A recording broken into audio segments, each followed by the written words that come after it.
नमस्कार, म हुँ तपाईहरुकै सीताराम कटेल धर्मुस। नेपाली भाषामा कम्प्युटर सिक्न चाहनुहुन्छ भने नेपाली एडिटर्स युट्युब च्यानल हेर्न नभुल्नुहोला। सम्पूर्ण जानकारीका लागि एक मात्र YouTube channel Nepali editors YouTube channel, तपाईहरुकै च्यानल।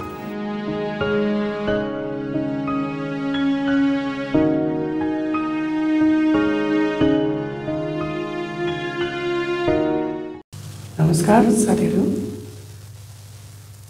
आज हामी आजको क्लासमा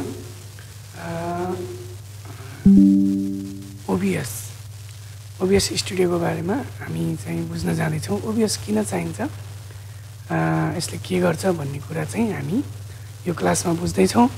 र यदि तपाईँ चाहिँ लाइभ स्ट्रिममा यदि इच्छुक हुनुहुन्छ भने तपाईले चाहिँ यो ओबीएस स्टुडियोबाट लाइभ सम्बन्धी कामहरू गर्न सक्नुहुन्छ, अथवा चाहिँ फेसबुक, युट्युब हैन, यी प्लेटफर्महरुमा तपाईले चाहिँ लाइभ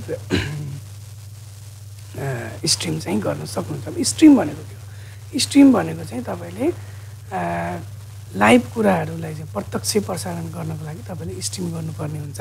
र त्यो स्ट्रिम गर्दाखेरि चाहिँ तपाईलाई के चीज चाहिन्छ त हैन। पहिलो कुरो हामी बुझौँ, स्ट्रिम गर्नको लागि हामीलाई के कुरा चाहिन्छ भन्दाखेरि सबैभन्दा पहिला तपाईलाई चाहिँ एउटा डिभाइस चाहिन्छ हैन। जस्तै त्यो कम्प्युटर होला, डेस्कटप होला, ल्यापटप होला अथवा मोबाइल होला हैन,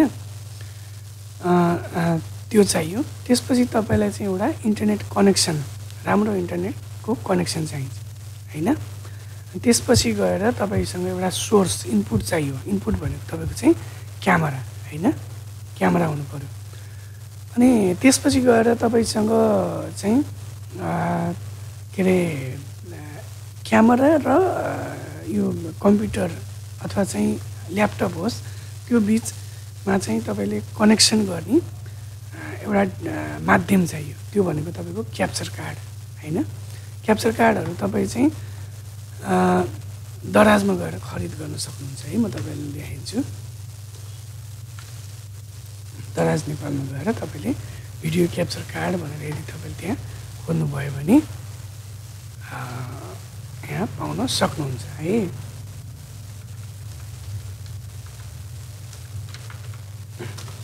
यसरी गर्नुभयो भने यी डिभाइसहरु मार्फत चाहिँ हामीले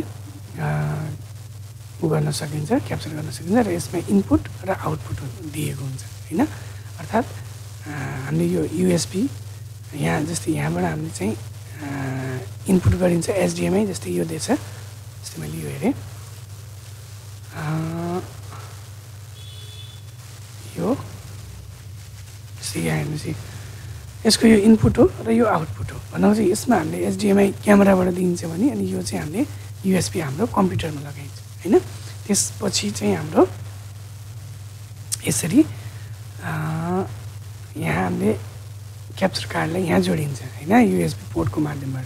र त्यसपछि यहाँ यसको इनपुट यसको यहाँ इनपुट हामीले जस्तै यो क्यामेरा हो, क्यामेराको माध्यमबाट यो एचडीएमआई अथवा चाहिँ आरसीए केबल, अडियो भिडियो केबलको माध्यमबाट यहाँ लगाइन्छ। त्यसपछि हामीले चाहिँ खिचेको भिडियो चाहिँ यहाँ आउँछ। र त्यसपछि गएर हामीलाई अर्को के को आवश्यकता पर्छ, त्यो भनेको सफ्टवेयरको आवश्यकता पर्छ हैन।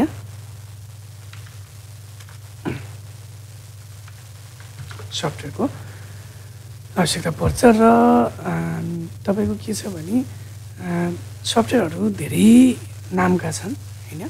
जस्तै तपाईको ओबीएस भयो, र ओबीएस भनेको के हो? ओपन ब्रोडकास्टिङ सफ्टवेयर भन्छ यो हैन। कास्टिङ सफ्टवेयर हैन, ओ भनेको ओबीएस सफ्टवेयर, यो भनेको ओबीएस हो। र ओबीएस चाहिँ फ्रीमा हामीले अफिसियली ओबीएस युज गर्न सकिन्छ। त्यो चाहिँ हामीले अफिसियली डाउनलोड गर्न सकिन्छ। त्यसपछि गएर अर्को नामको छ भिमिक्स। यो चाहिँ तपाईको मिडिया लाइनमा, टिभीहरुमा बढी हुन्छ। यो अलिकति एडभान्स छ। त्यसपछि गएर तपाईको वायरकास्ट भन्ने छ हैन, वायरकास्ट भन्ने छ।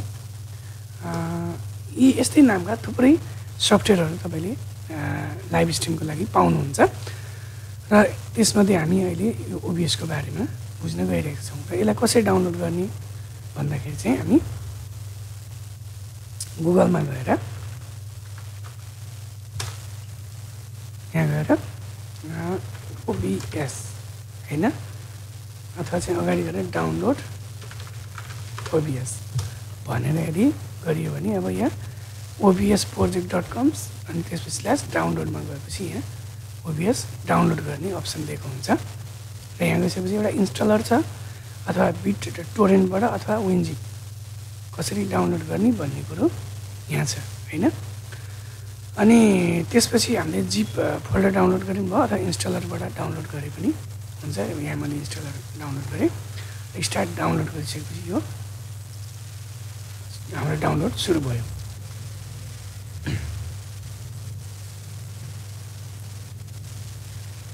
हेर्नुहोस् है डाउनलोड भइरहेछ अब मेरो कम्प्लिट भयो मैले ओपन गरेँ र यसलाई चाहिँ हामीले इन्स्टल गर्ने राइट क्लिक गरेर जहिले पनि हामीले ओपन भन्दा रन एज एडमिनिस्ट्रेटर गरेको राम्रो हुन्छ है सफ्टवेयरहरू इन्स्टल गर्दाखेरि मैले रन एज एडमिनिस्ट्रेटर गरेँ नेक्स्ट गरेँ अब यो कहाँ हामीले यसलाई इन्स्टल गर्ने भन्ने कुरा प्रायः सिमै गरिन्छ यसलाई जस्ताको तस्तै छोड्ने इन्स्टल यो इन्स्टल हुँदैछ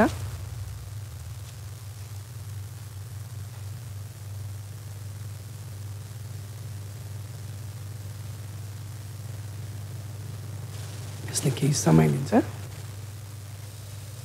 र तपाईँको सिस्टम नर्मल खालको सिस्टम छ भने यो इन्स्टल गर्दाखेरि अथवा चाहिँ लन्च गर्दाखेरि यसले बढी सिपियु युज गर्ने भएको भएर नर्मल सिस्टमहरूमा अलिकति ह्याङ हुने सम्भावना हुन्छ सकभर राम्रो सिस्टममा चाहिँ काम गर्नु होला र मैले फिनिस गरेँ लन्चमा ठिक अलरेडी लगाएको छ यो अटोमेटिकली खुल्छ है हाम्रो अब ओबिएस यो हामीले सुरुमा देख्ने इन्टरफेस हो यसलाई हामीले क्यान्सल गर्न सकिन्छ र यो क्लोज गरेर यसरी गर्न सकिन्छ र यहाँ अडियो मिक्सर देख्नु भएको छ म बोल्दाखेरि यहाँ वेभ बढिरहेको देख्न सक्नु भएको छ होला हैन अब यो भनेको मेरो अडियो यसले लिइरहेको छ हैन यसरी चाहिँ हामीले यो ओबिएसलाई चाहिँ इन्स्टल गऱ्यौँ र अब अगाडिको लेसनमा चाहिँ हामीले यसको इन्टरफेसको बारेमा बुझ्नेछौँ है त नमस्कार म हुँ तपाईहरुकै सीताराम कटेल धर्मोस नेपाली भाषामा कम्प्युटर सिक्न चाहनुहुन्छ भने नेपाली एडिटर्स युट्युब च्यानल हेर्न नभुल्नुहोला सम्पूर्ण जानकारीका लागि एक मात्र YouTube channel Nepali editors YouTube channel तपाईहरुकै च्यानल